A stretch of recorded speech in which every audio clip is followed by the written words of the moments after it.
오늘 말씀은 시편 46편 1절로 11절까지 말씀입니다. 시편 46편 1절로 11절까지 말씀입니다. 저와 번갈아 가며 읽도록 하겠습니다만, 오늘 본문이 여러분 가운데 치유가 되고 회복이 되고 힘이 될 줄로 믿습니다. 읽겠습니다.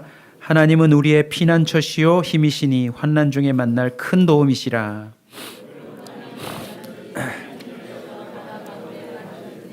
그러므로 땅이 변하든지 산이 흔들려 바다 가운데 빠지든지.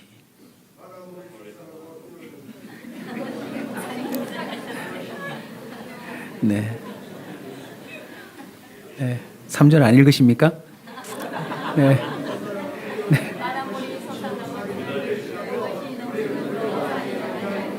한 시내가 있어 나뉘어 흘러 하나님의 성 곧 지존하신 이의 성소를 기쁘게 하도다.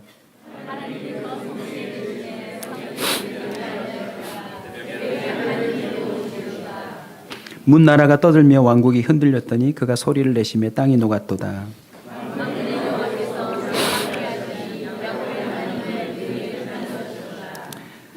와서 여호와의 행적을 볼지어다. 그가 땅을 황무지로 만드셨도다.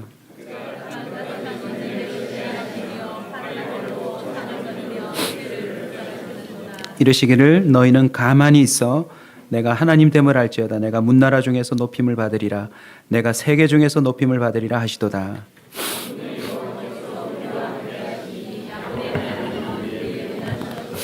아멘. 아멘. 너희는 가만히 있어 라는 제목으로 말씀을 나누겠습니다. 한 주간 동안 바쁘게 지내셨죠? 명절이 끝나고 나니까 밀렸던 일들도 많고 또 해야 될 일도 많네요. 가만히 인생을 보니까 갈수록 바쁜 것 같아요. 그렇지 않으세요, 여러분? 네, 직업이 있건 없건 세상이 훨씬 더 바빠진 것 같습니다. 목회를 하는 저에게도 가만히 있을 수 없는 삶이 매주 갱신되는 것 같아요. 성도들 수도 많아지고 또 해야 될 일들도 많아지고 개인적으로도 꽤 공부를 오래 했는데 공부할 게 너무너무 많아요. 너무너무 많아요. 이번 주에는 나름 독서를 좀 한다고 독서를 했는데 독서의 고수를 만났더니 그 사람 책을 읽으니까 1시간에 한 권씩 읽더라고요. 이럴 땐 좀 놀라주셔야 되는데 책을 한 권을 언제 읽는다고요? 1시간에. 그래가지고 이번 주에 제가 필히 고쳐갖고 이 사람을 한번 따라잡아 봐야 되겠다 하고 도전했더니 눈 빠지는 줄 알았어요. 근데 가능할 것 같아요. 네. 얼마나 할 일이 많은지 모릅니다. 그런데 특별히 이번 주간 또 묵상하면서 제 인생 가운데 특별한 일들을 경험했어요. 일일이 다 말씀드릴 수는 없지만 하나님께서 제게 주신 그 마음, 그 뜻 여러분과 공유하려고 합니다. 저도 제 인생을 살면서 참 바쁘게 살아왔고 저희 부모님이 한부지런하세요. 저도 그 부모님을 좀 닮았나 봐요. 저희 집 사람이 늘 저보고 하는 말이 좀 누워 있으라고. 저는 가만 누워 있지를 못해요. 잠을 자도 한 20-30분 자고 나면 일어나서 뭔 일이라도 해야 돼요. 가만히 있지 못하는 성품인데 하나님이 제게 주시는 말씀이 뭐냐면 가만히 있으래요. 그러고 보니까 제 인생에 여러 어려움과 낭패들이 있었는데 오늘 시편 기자의 고백처럼 복음이 들릴 때가 참 많았어요. 너희는 가만히 있어. 막 말씀을 준비하면서 여러 가지 사건이 떠올랐어요. 예를 들면 몸이 아파가지고 언제는 병원을 한번 갔는데 환자가 너무 많아서 어떻게 할 방법이 없더라고요. 그런데 갑자기 아는 사람을 만났어요. 이게 어디서 접수를 하고 또 어떻게 외래로 갔다가 어떻게 가고 그분을 어떻게 만나야 될지 모르겠다. 막 지금 몸은 아픈데. 그런데 아는 사람을 한 사람 만났는데 아주 옛날 이야기입니다. 근데 그분이 어머 목사님 여기 어떻게 오셨냐고. 야, 여차여차 왔다. 그랬더니 그분이 길을 가다가 만나는데 자기 가던 길을 멈추고 나보고 뭐라고 말할게요? 목사님 여기 가만히 있으세요. 그러더니 자기가 일사천리로 처리를 다 해가지고 이 지금 해결되지 않는 이 아픔을 해결할 수 있도록 자기가 조치를 다 취해 주더라고요. 제 인생에 가장 난처하고 힘들 때를 가만히 들여다보니까 제가 일해서 해결한 게 아니고 가만히 있어서 해결됐더라고요. 오늘 이 시편 46편 일주일간 여러분 우리 모든 성도들이 좀 조목조목 묵상하셨으면 좋겠습니다. 아멘. 말씀의 결론부터 얘기하면 우리가 움직일 때보다 가만히 있을 때 더 큰 일들이 벌어집니다. 네, 이런 용어를 우리 청소년들이 이렇게 쓰더라고요. 네, 여러분들은 따라는 하지 마세요. 저는 이제 청소년 사역을 하면서 배운 거니까 그냥 이렇게 좀 알아두시면 좋겠습니다. 나대지 마라. 제일 꼴불견이고 제일 대책 안 서는 사람들이 막 자기가 뭘 해보려고 막 나대는 거예요. 시편은 어떤 의미가 있습니까? 미래적인 의미가 아니라 이미 결정된 걸 얘기해 주는 겁니다. 시라고 하는 게 그렇잖아요. 자기가 산전수전을 다 겪고 그 사소해 보이는 미물에게서도 깨달음을 얻어서 단어를 가릴 걸 가리고 다 쳐내고 딱 필요한 말만 해놓은 게 시잖아요. 오늘 시편 46편에서 뭐라 그래요? 가만히 좀 있으래요. 하나님이 너의 큰 도움이시니까 넌 좀 가만히 있으래요. 다음 한 주간 아니 남은 생애에 정말 수고하며 애써야 될 저와 여러분에게 얼마나 중요한 이야기인지 모릅니다.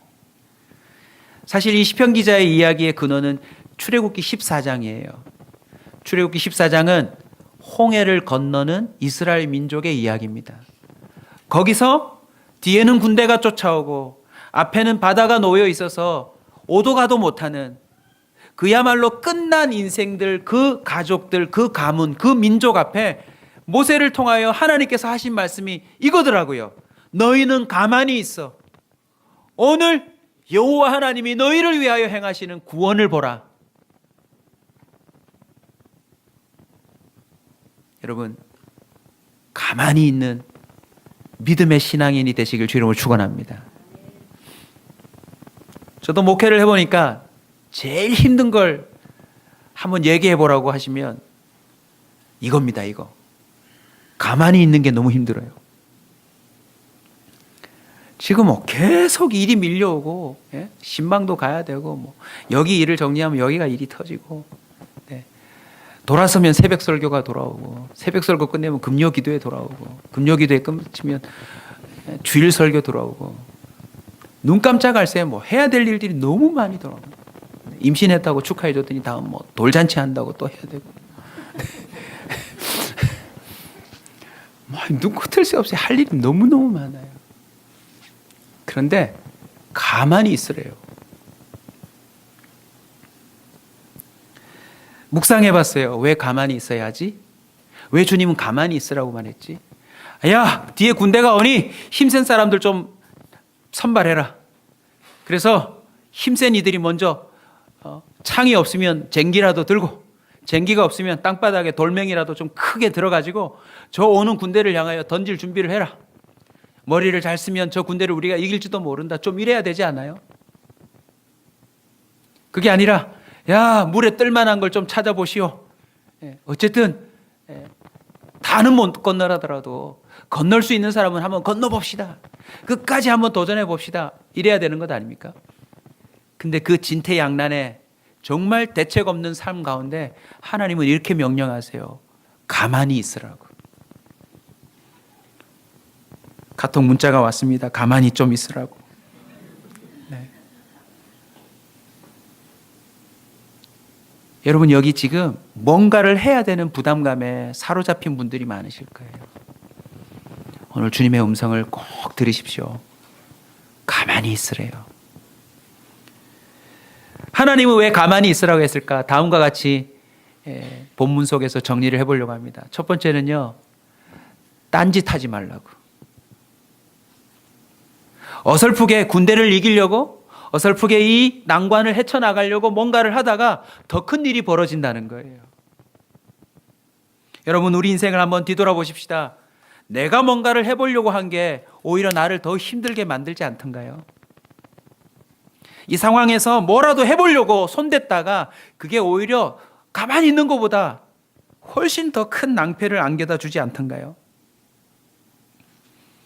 한마디로 표현하면 우상 숭배하지 않도록 주님이 명령하신 거예요. 가만히 있어라.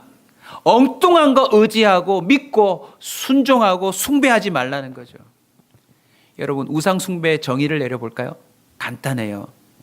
자기가 믿고 싶은 걸 믿는 게 우상 숭배예요. 내 주먹을 믿겠다. 나는 내 집안을 믿겠다. 나는 내 건강을 믿겠다. 나는 무신론이다. 여러분, 제일 믿음이 있는 게 무신론이더라고요. 우상 숭배의 특징이 뭐라고요? 자기가 믿고 싶은 걸 믿는 거. 그게 우상 숭배예요. 그러나 하나님이 가만히 있으라고 한 이유는 무엇입니까? 진짜 믿어야 될 것이 무엇인지 가르쳐 주겠다는 것입니다. 우리는 믿고 싶은 걸 믿으면 안 됩니다. 왜냐하면 그건 아닐지도 모르니까요. 무엇이 우리의 인생을 행복하게 해주며 평안하게 해주며 살게 해줄 것인가? 저와 여러분은 나름 믿음이 있거든요. 그래서 그 믿음에 근거한 행동을 지금 하고 있는 거예요. 그런데 주님이 가만히 있으라 라고 말하는 것은 진짜 믿어야 될 것이 무엇인지를 알려주기 위함입니다. 무엇일까요? 바로 하나님인 것입니다. 가만히 있으란 말은 이 말입니다. 하나님을 배제한 어떤 일도 좀 하지 말라 이제는. 네가 믿음이 있다고 이러면 되겠다 저러면 되겠다 나서는데 그거 큰일 난다 큰일 나. 출애굽기 14장을 한번 찾아가서 볼까요 여러분? 출애굽기 14장을 보시고 전하는 말씀과 연결해서 보시면 이해가 더욱 쉬울 겁니다. 출애굽기 14장입니다. 12절을 한번 가볼까요 여러분? 출애굽기 14장 12절 읽겠습니다. 우리가 애굽에서 당신에게 이른 말이 이것이 아니냐 이르기를 우리를 내버려두라 우리가 애굽 사람을 섬길 것이라 하지 아니하더냐 애굽 사람을 섬기는 것이 광야에서 죽는 것보다 낫겠다. 왜 가만히 있으라고 했는지 아시겠죠? 내가 지금 너희 민족을 아브라함으로부터 탄생시켰고 우여곡절 끝에 이렇게 민족으로 왕성하게 해놓았는데 이제 내가 너희들을 해방할 것이다. 세상의 문화와 세상의 정치와 세상의 권력에서 하나님 백성으로 회복하겠다라고 해서 10가지 재앙을 일으키며 건져내었는데 위기가 그들에게 생명의 그런 큰 어려움이 닥치자 이들은 뭐라고 말합니까? 내버려 두래요. 우리는 애국을 섬기겠대요. 왜요? 그게 훨씬 쉬워 보이니까. 지금 하나님이라는 존재를 믿고 따라가는 것보다 그냥 눈에 보이는 세상 임금 앞에서 굽신거리면서 그냥 이 제도대로 사는 게 훨씬 더 실현성 있어 보이니까 그렇게 하겠다는 것입니다.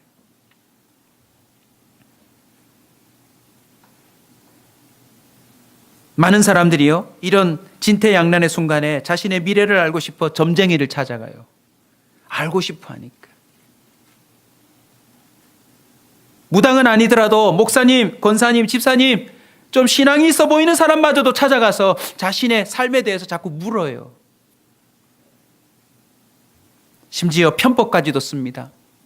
자신의 위기를 모면하려고요. 이런저런 방법들을 동원해서 편법을 쓰더라고요. 술수, 요행, 차고 이 모든 것은 알고 보면 헛수고인데 말입니다.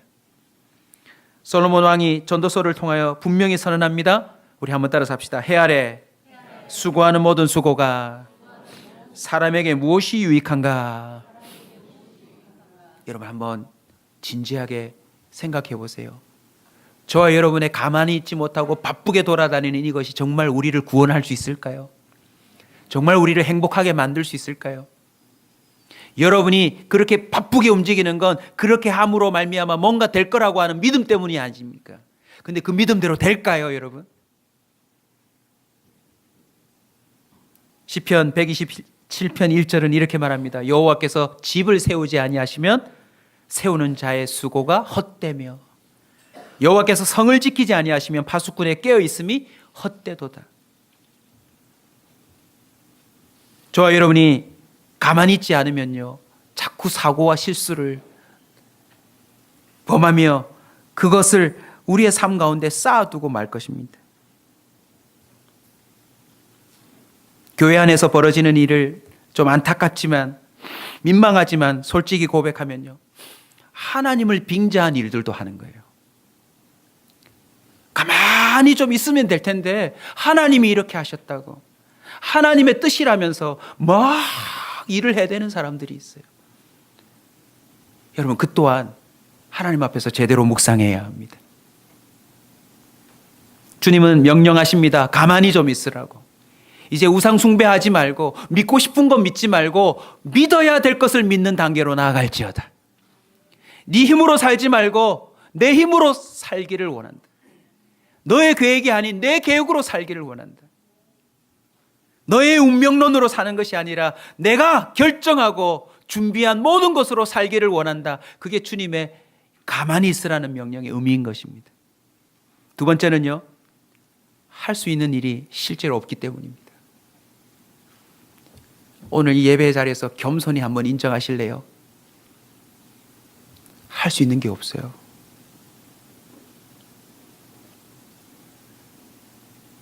목사이기 전에 가장으로 살아가는데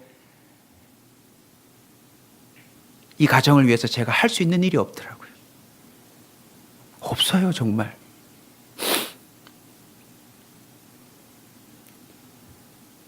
교회를 보니까 또 제가 할 수 있는 일이 없어요. 우리 성도들 한 번씩 이렇게 신방하면서 기도 제목 받아보면 제 마음에 진짜 솔직한 마음입니다. 내가 슈퍼맨이 좀 됐으면 좋겠다. 우리 성도들 어려워하고 힘들 때마다 내가 쫙 나타나서 그 일 처리를 참 다 해주고, 예? 함께 찬양하고 박수치고 유후하고 했으면 좋겠는데, 성도들의 기도 제목을 들을 때마다 제 마음이 무너져요.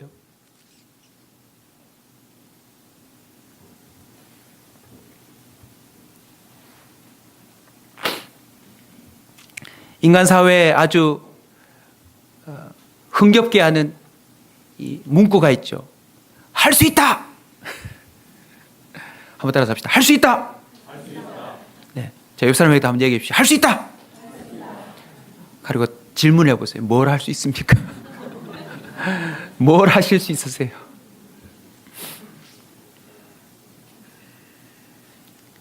할 수 있다는 그 기치 아래 실제로 인간은 많은 일을 해냈더라고요. 비행기를 만들어냈어요. 저는 비행기를 탈 때마다 너무 신기해요.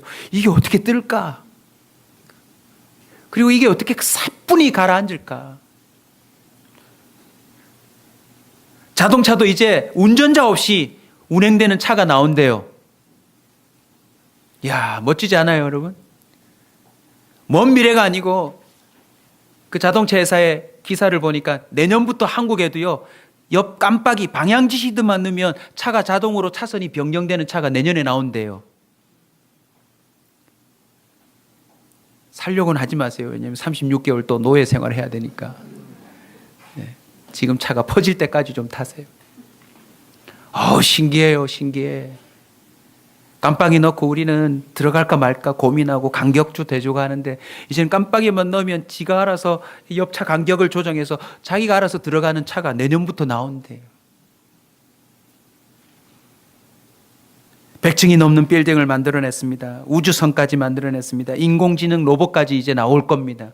그런데 오늘 시편 46편에 보신 것처럼 바다가 솟구칠 때, 하늘이 무너질 때, 산이 와르르 와르르 흔들릴 때, 지진이며 태풍이며 쓰나미며 화산이 터질 때 사람이 할 수 있다고 했던 그 결과물들이 뭘 할 수 있습니까?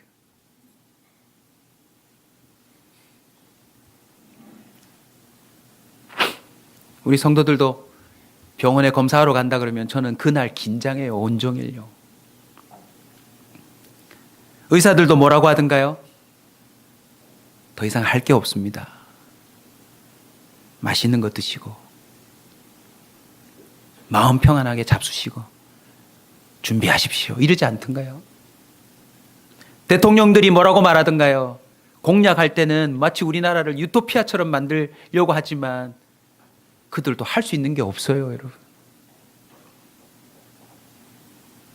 이 세상 각 분야의 모든 전문가들이 말합니다. 그건 제가 모르겠습니다. 여러분, 할 수 있다라고 하는 그 인간의 캐치프레이즈에 속지 말기를 바랍니다. 주님의 음성을 들으십시오. 가만히 있으십시오. 할 수 없다라고 손을 들어버리십시오. 모든 사람이 죄를 범하였으며 하나님의 영광이 이르지 못한다고. 죄인이 의인이 되는 일에 우리가 할 수 있는 일이 뭐가 있겠습니까?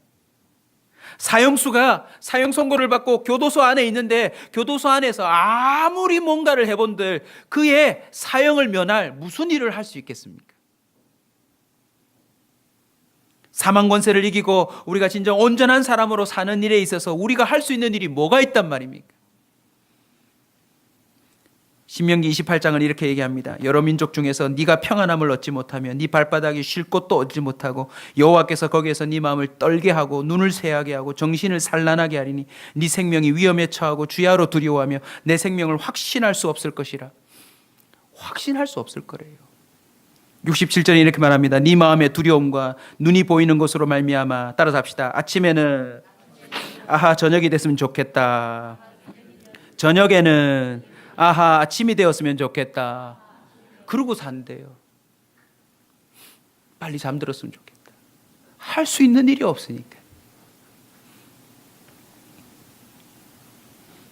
세 번째 의미는 전적인 신뢰를 요구하고 있는 것입니다.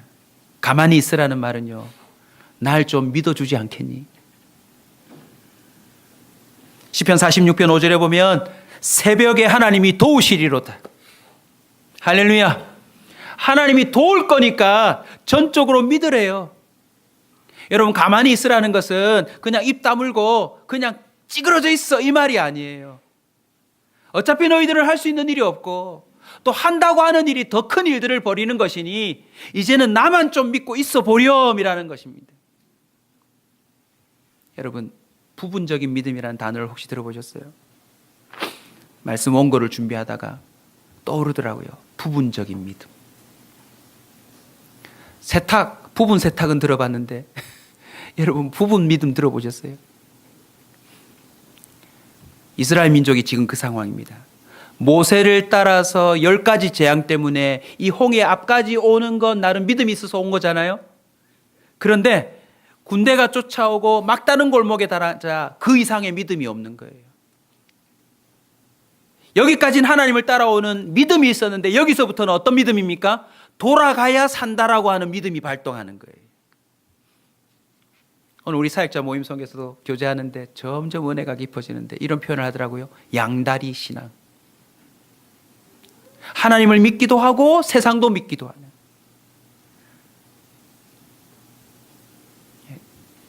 설렁하다고 웃지 마시고 저의 깨달음을 좀 이렇게 담임 목사 깨달음이다 하고 받아주세요. 제가 양다리를 오늘 깨달았어요. 양의 다리인 거 있죠. 풀 줄게 하면 달려가서 실컷 먹고 배부르면 각기 제 길로 가버리는 게 양다리더라고요.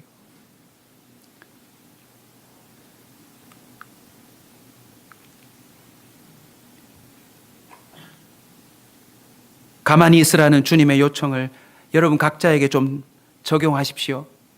지금도 믿어왔지만 지금은 전적으로 주님을 신뢰할 때입니다. 부분적인 믿음은 알고 보면 믿음이 아닙니다.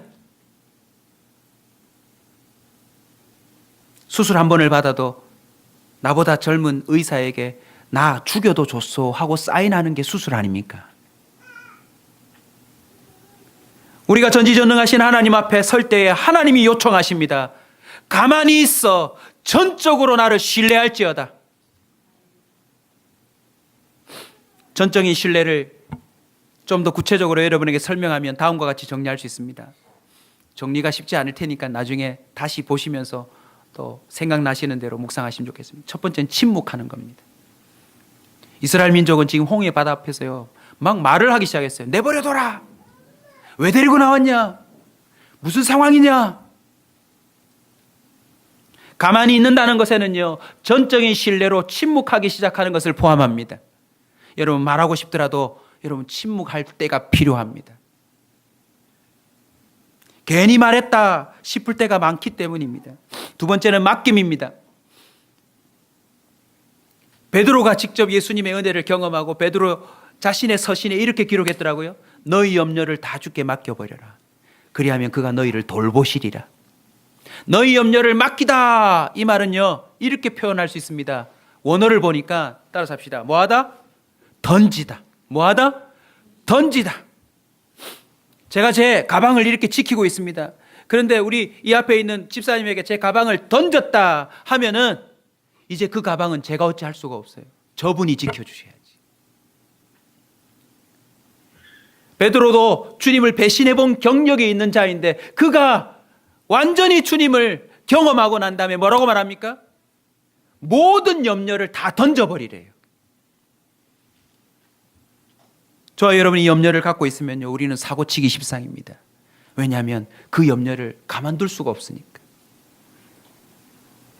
진정으로 맡겼다는 자는 기다림입니다. 따라서 합시다. 믿음에는 시간이 필요하다. 여기서 우리가 실수를 많이 합니다. 시간이 길어지면 가만히 있지를 못해요. 조금만 늦어지면 뭔가를 해야 된다고 자꾸 착각을 하는데 믿음에는 언제나 기다림이 필요합니다. 시간이 필요해요. 여기까지는 그래도 꽤 따라오는 성도들이 많이 있는데 이 다음이 좀 어렵습니다. 한번 따라서 합시다. 그리 아니하실지라도. 전적인 신뢰는요, 그리 아니하실지라도 가는 거예요. 왜요? 하나님의 실존을 경험했으니까. 벌써 10가지 재앙을 통해서 애국 왕보다는 하나님이 더 온전한 신인 것 같다라는 걸 깨닫는 사람은 애국 군대가 쫓아와도 여기 서서 뭐라고 할까요? 나는 죽어도 여기서 죽겠다라고 말하는 것, 그것이 신앙 아니겠습니까? 근데 수많은 성도들이요, 여기까지 주님의 인도함으로 왔지만 도저히 더 이상은 못 믿겠다. 내가 이 정도 부분적인 신앙 정도는 내가 지킬 수 있겠는데 이 정도 요구는 내가 못 들어주겠다. 이런 희생은 못하겠다. 이런 위험은 감수할 수가 없으니 나는 내 방식대로 돌아가겠다라고 하는 사람들이 많아요. 저는 우리 교회 성도들 모두가 그리 아니하실지라도 라고 하는 전적인 신뢰의 단계에 올라갈 수 있기를 축원합니다. 마지막은 바로 죽음입니다. 여러분, 진짜 믿는 사람은요, 죽음으로 증명합니다. 에스더도 4장 16절에 보니까 이렇게 기록하고 있습니다. 한번 따라서 합시다. 규례를 어기고 왕에게 나아가니 죽으면 죽으리이다. 출애굽기하고 똑같은 상황 아닙니까? 자기가 섬겨야 될 왕이 정한 규례를 어기고 죽으면 죽으리다. 하나님을 따르겠다는 것입니다. 하나님이 가만히 있으라고 한 이유가 무엇입니까? 안 죽는다는 겁니다. 저 우리 성도들 중에요, 사채를 쓰려고 하는 성도들을 제가 많이 목격했어요. 여러분, 사채를 대부분 운영하고 있는 사람들이 대부분 조직에 계신 분들 아닙니까? 주님이 믿을 만합니까? 사채업자가 믿을 만합니까? 그런데도 사채업자를 택하더라니까요. 왜요? 눈앞에 있는 돈을 막아야 되니까. 혹시 실수해서 경제사무부로 죽는 한이 있어도 주님이 갚아주실 걸 믿고 주님께 매달리는 것, 그게 가만히 있는 전적인 신뢰인 줄 믿으시기 바랍니다. 요렇게만 하면 얼마든지 내가 부자가 될 수 있다고 하는 편법을 누구나 다 하는 것이지만 하나님의 그 완전한 손길을 바라보고 포기하고 그것을 거들떠보지도 않는 것, 그게 주님을 믿는 자인 줄로 믿습니다. 빌립보서 4장 6절, 아무것도 염려하지 말고 오직 모든 일에 기도와 간구로 너희 구할 것을 구하라.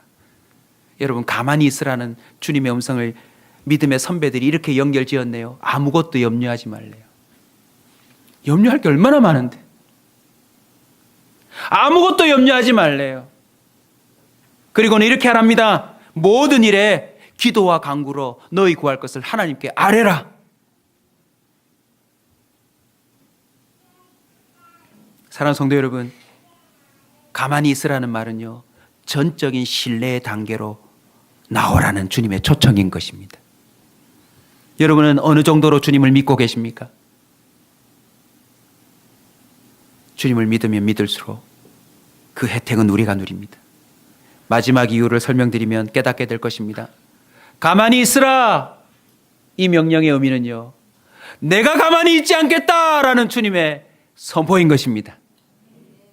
네가 딴짓하지 아니하고 세상에 어설픈 우상 숭배하지 아니하고 너의 확신할 수 없는 믿을 거리에 너의 삶을 올인하지 말고 그저 가만히 묵묵히 자신의 할 수 없음을 고백하고 주님은 하실 수 있다라는 그 전적인 신뢰로 네가 머물러 있으면 내가 가만히 있지 않겠다. 여러분 신나지 않으세요? 내가 가만히 있지 않겠다. 우리 교회가 개척된 이유는 이것 때문입니다. 그리고 이걸 우리는 사수할 겁니다.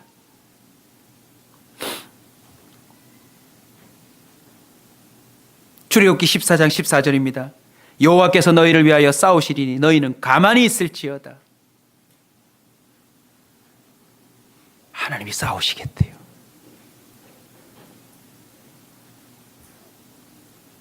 저와 여러분이 딴짓할 때 어떤 일이 벌어졌습니까? 기다리지 못할 때에, 가만히 있지 않을 때 대표적인 거 무엇입니까? 그게 바로 이스마엘입니다. 조금만 참았으면 이삭이 나와서 늘 기뻐하고 즐거워할 텐데 기다리지 못한 결과 그 이스마엘이라고 하는 존재로 말미암아 우리는요, 겪지 않아도 될 고통과 아픔을 가슴에 품고 살아가요. 어디 이스마엘뿐입니까? 사울 왕은 기다리지 못하고 자신이 제사를 드리려다가 그 제사를 못 기다리고 드린 이유는 출애굽하고 똑같아요. 백성은 힘들다, 왕에게 불평하지요. 군대는 쳐들어와 있죠. 어찌할 방법이 없으니까 예배라도 드려서 자기가 어떻게 이 상황을 해보려고 하는 자기 신앙인 것입니다.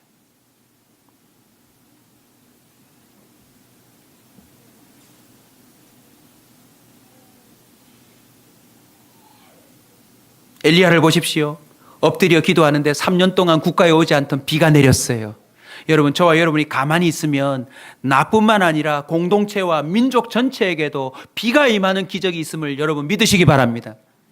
우리 믿음의 사람들이 제대로 된 가만히 있음의 신앙을 실천하면요, 이 부산 땅에 하나님의 하나님 되심이 더 명확하게 드러날 줄로 믿습니다. 섣불리 주님을 빙자하며 나대며 떠들며 딴짓하는 그리스도인 때문에 주님이 더더욱 없는 존재처럼 여겨지는 시대가 되고 있다는 것입니다.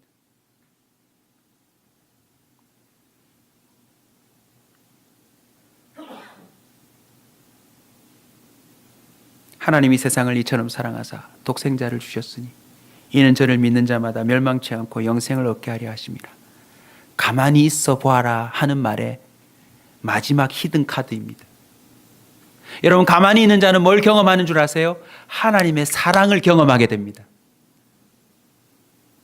조금 전에 말했던 그 병원 이야기도요, 참 저는 대책이 없는데 그 지나가다가 만난 병원 관계자가 저를 그렇게 도와주는 그 잠깐의 순간을 통해서 참 그분의 사랑을 경험했어요. 그분이 나를 얼마나 사랑하는지 잘 모르겠지만 제가 느끼기에는요. 근데 오늘 이 본문은 무엇을 의미합니까? 애굽의 제도에서 너희들이 왕의 명령을 따르면 날마다 먹을 거리를 주고 세금을 내면 안전한 집을 주고 뭐 이런 제도 안에서의 느낌이 아니라 천지를 창조하시고 죽기까지 너희를 사랑하는 하나님에게 너희 모든 인생을 걸면 너희는 나의 가장 완전한 사랑을 경험할 거라는 것입니다. 할렐루야. 오라버니가 죽어 어찌할 바를 모르는 그 누이들에게 예수님은 직접 찾아오셔서 요한복음 11장 25절 26절에 이렇게 말합니다. 예수께서 이르시되 나는 부활이요 생명이니 나를 믿는 자는 죽어도 살겠고 무릇 살아서 나를 믿는 자는 영원히 죽지 아니하리니 이것을 네가 믿느냐.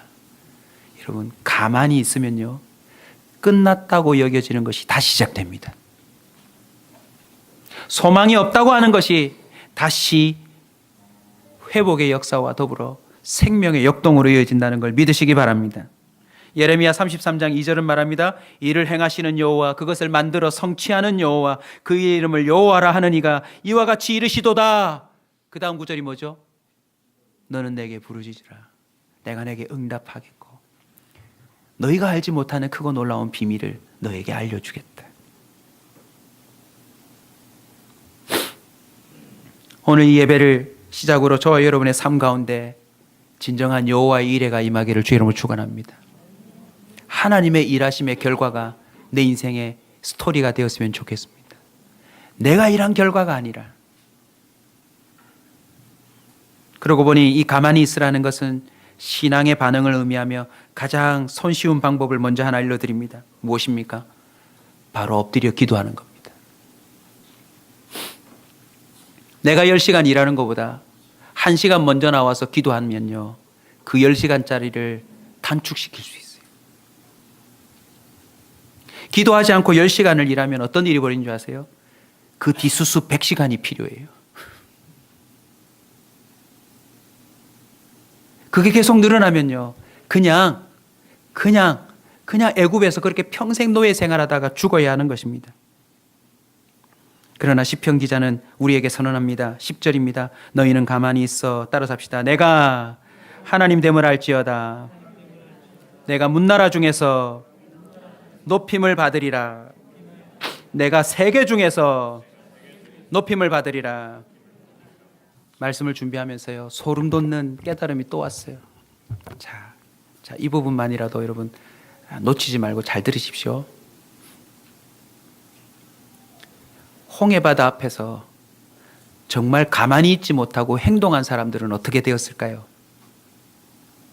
성경에 기록되지 않지만 혹시 한 명이라도 달리기가 빠르고 기민해가지고 살짝 빠져나와서 다시 나왔던 애굽으로 군대를 피해서 들어간 사람이 혹 있지는 않았을까요? 그냥 추측입니다. 성경에 나오진 않아요. 혹시 있다면 그 사람은 어떤 사람이죠? 이렇게 말하고 살 겁니다. 내가 나름 담대히 믿음의 리더를 쫓아서 출애굽을 하는 가맹을 해봤는데 홍해 앞에 갔더니 하나님 없더라. 하나님 없더라. 저는 실제로 많이 경험했어요. 교회 안에 있는 사람들이 외치고 다니더라고요. 하나님 없더라고. 딱히 전적인 신뢰를 하지도 않았으면서도 나름 하나님을 우상숭배처럼 자신의 일을 도와주고 자신이 원하는 걸 좀 잘해줄 줄 알고 나름 신앙의 행도를 따랐는데 결정적인 위협이 닥쳐서 자신의 방법 다 써놓고서는 그 일이 잘 안 되니까 하나님 없더라 말해버리더라니까요. 그리고는 어떻게 해요? 더 소름 돋는 건 다시 애굽 안에서 자신의 삶을 살더라고요. 근데 그거 아세요? 너 도망갔었지. 너 애굽 나갔었지. 더 힘들어져요. 더 소름 돋는 게 깨달아졌어요. 그때 내가 도망가자고 할 때 옆에서 다리를 쩔뚝이고 머리도 좀 지능이 떨어져서 움직이지도 못하는데 그 사람은 이렇게 말한 거예요. 나는 다시 돌아갈 수도 없어. 힘이 없어서. 무릎이 아파서 안 돼. 난 잘 모르겠지만 그냥 못에 따라갈래. 나보다 훨씬 덜 떨어져 보이고 나보다 훨씬 못다 보이고 나보다 훨씬 능력이 떨어 보이지는 그 사람은 홍해를 건너 저쪽 편에 가 있더라는 것입니다. 30년 40년 주님을 믿으면서 대충 양다리로 살아온 사람보다 이미 세상에서 산전수전 다 겪고 주님밖에는 없다라고 하는 초신자들이 이미 홍해를 건너서 광야에서 물 마시고 있더라는 것입니다.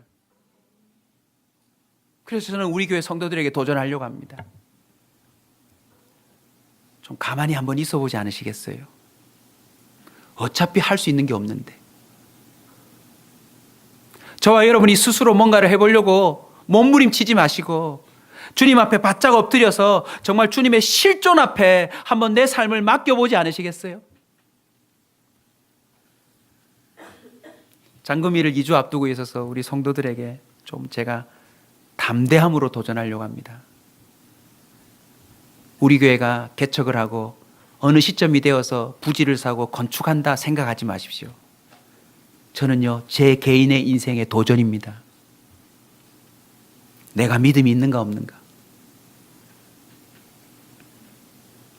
제 믿음의 영토를 저는 구입하고 있는 겁니다.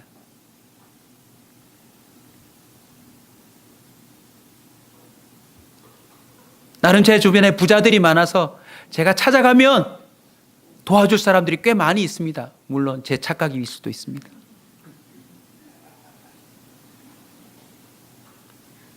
잔금일이 다가오니까요. 그 큰 금액을 어떻게 마련하겠습니까? 가만히 있으려고 저는 싸우고 있습니다. 아무 일도 안 하고 앉아 있는 게 아니라 하나님을 전적으로 신뢰하고 하나님이 기뻐하시고 하나님이 원하시는 것이 무엇인지를 한번 해보려고 하는 도전. 혹 그렇게 하다가 죽는 한이 있어도 내 인생의 가장 큰 믿음을 한번 도전해 보리라. 왜요? 실제로 가장 큰 믿음이 지금 필요해요. 지금까지 제게 필요했던 믿음은 주로 이런 거였거든요. 하나님 우리 딸 학비를 주십시오. 하나님 우리 집에 다음 달 생활비를 좀 허락해 주십시오. 주로 이 정도 믿음밖에는 안 됐어요.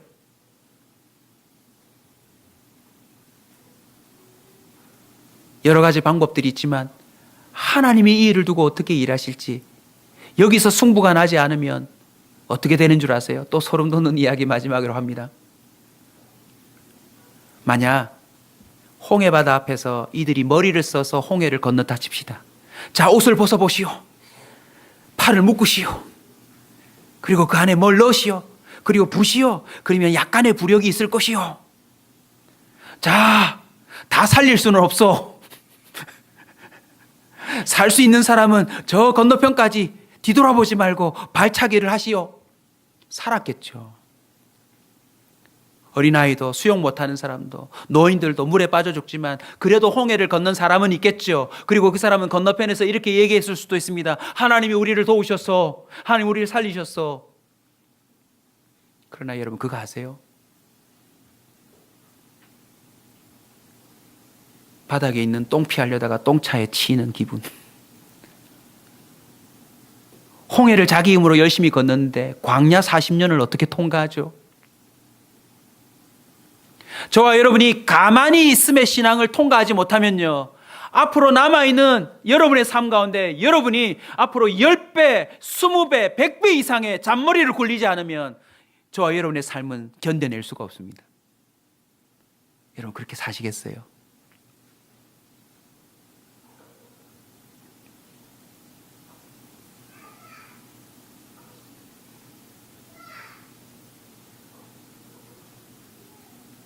올 연초에 우리 교회 2017년 사역계획안을 선포할 때 날아오름 하고는 예산을 발표했던 거 기억나십니까?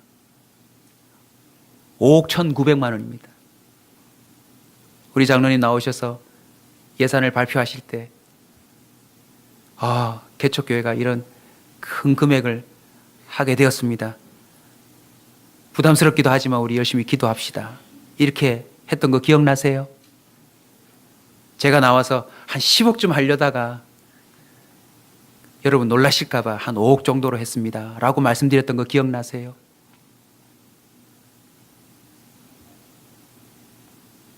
여러분 주부에 보셨겠지만 벌써 잔금을 치르진 않았지만 계약금을 내고 지금까지 어떻게 헌금이 모여졌는지 작정하지도 않고 벌써요 5억이 넘었어요. 여러분. 우리 교회 10월 달까지 전체 예산이 5억을 훨씬 넘었어요. 여러분. 제가 깜짝 놀랐어요. 여러분 금액으로 말하는 거 아니라는 걸 여러분 꼭 좀 알아주십시오. 하나님이 하시는구나. 아멘. 나는 그저 죄짓지 아니하고 정직하고 보다 더 하나님이 기뻐하실 것이 무엇인지를 잘 분별은 못하지만 그래도 그걸 찾아내서라도 한번 해보려고 엎드려 있을 때 주님이 일하시더라라는 것입니다. 아멘. 야곱 보십시오. 자녀의 문제도 마찬가지입니다. 자기가 그 12아들 중에 유독 사랑스러워서 채색 옷을 입히고 이 아이를 어떻게 해보려고 애를 썼지만요, 뜻대로 안 돼요. 근데 놀라운 건요, 노예로 팔려간 17세의 소년, 하나님이 일하실 때 더 잘 되는 거 있지요. 차라리 부모가 가만히 있어주는 게 도와주는 거예요.